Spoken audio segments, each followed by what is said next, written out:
মাটির নিচে লুকিয়ে থাকা রহস্যময় এক খুঁটি ঘিরে বছরের পর বছর ধরে ছড়িয়ে পড়েছে কোটি টাকার স্বপ্ন ও অলৌকিক শক্তির গল্প। ম্যাগনেটিক পিলার বা রাইস পুলার পিলার নামে পরিচিত এসব বস্তু নিয়ে বাংলাদেশ ও ভারতে গড়ে উঠেছে বিশাল প্রতারণার জাল। কোথাও দাবি করা হয় এর ভেতরে রয়েছে মহামূল্যবান ইরিডিয়াম, আবার কোথাও বলা হয় এটি চাল আকর্ষণ করে বা অস্বাভাবিক শক্তি উৎপন্ন করতে পারে। তবে ভূমি জরিপের ইতিহাস, বিশ্লেষকদের গবেষণা এবং বিভিন্ন অনুসন্ধানী প্রতিবেদনের তথ্য বলছে কথিত এই পিলারগুলোর অধিকাংশই ব্রিটিশ আমলে ভূমি জরিপ ও সীমানা নির্ধারণের কাজে ব্যবহৃত সাধারণ চিহ্ন মাত্র। অথচ বৈজ্ঞানিক ভিত্তিহীন এসব গল্পে বিশ্বাস করে বহু মানুষ সর্বস্ব হারিয়েছেন, কেউ কেউ হয়েছেন হত্যাকাণ্ডেরও শিকার। সম্প্রতি এমনই এক ঘটনা ঘটেছে পিরোজপুরের মঠবাড়িয়ায়। রাতারাতি কোটিপতি হওয়ার স্বপ্নে গভীর রাতে বাড়ি থেকে বের হয়েছিলেন দুই ব্যক্তি, কিন্তু পরদিন সকালে পৃথক স্থান থেকে তাদের মরদেহ উদ্ধার করা হয়। নিহতরা হলেন আব্দুর রশিদ ও সাগর।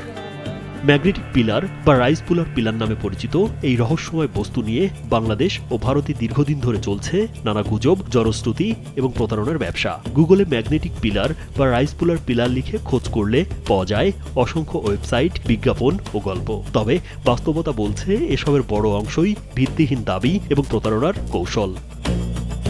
ভারতের বিভিন্ন গণমাধ্যমে বহুবার রাইস পুলার পিলার নিয়ে প্রতারণার খবর প্রকাশিত হয়েছে। 2018 সালের 9 মে টাইমস অফ ইন্ডিয়া নাসার নাম ব্যবহার করে রাইস পুলার পিলার বিক্রির চেষ্টার অভিযোগে বাবা ছেলেকে গ্রেপ্তারের সংবাদ প্রকাশ করে।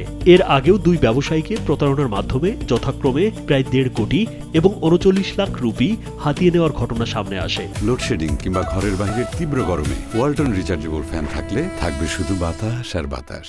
তাদের বলা হয়েছিল নাসা নাকি 37,000 কোটি রুপিতে এই পিলার কিনবে। 2022 সালে প্রথম আলোতে এই নিয়ে একটি প্রতিবেদন প্রকাশিত হয়। সেখানে প্রতিবেদক শেখ সাবিহা আলমের এক প্রশ্নের উত্তরে ভূমি বিশেষজ্ঞরা জানান, ম্যাগনেটিক পিলার নামে পরিচিত এসব বস্তু আসলে ব্রিটিশ আমলের ভূমি জরিপে ব্যবহৃত সীমানা চিহ্ন। পলাশী যুদ্ধের পর ইস্ট ইন্ডিয়া কোম্পানি ভূমি জরিপ কার্যক্রম শুরু করে। প্রায় 70 থেকে 80 বছর ধরে পরিচালিত এই জরিপ থাকবাস জরিপ নামে পরিচিত ছিল। তবে এসব পিলারে অলৌকিক ক্ষমতা ছিল এমন কোনো তথ্য বা প্রমাণ নেই।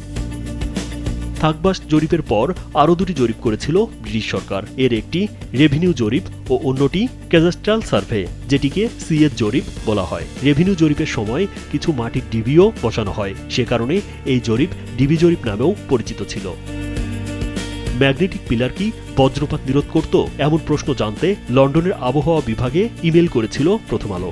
ফিরতি ইমেইলে কোনো পিলার কখনো বজ্রপাত নিরোধে কাজ করত কিনা জানা নেই বলে জানিয়েছে তারা।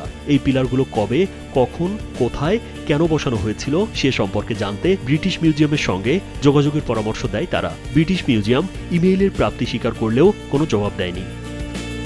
কোটিপতি হওয়ার বিশ্বাসী হয়তো এখনও টিকিয়ে রেখেছে ম্যাগনেটিক পিলারের রহস্যকে। তবে বিজ্ঞান বলছে অলৌকিক শক্তির গল্পের আড়ালে লুকিয়ে আছে কেবল পুরনো জরিপের সীমানা চিহ্ন আর সেই গল্পকে পুঁজি করে গড়ে ওঠা এক দীর্ঘ প্রতারণার ইতিহাস।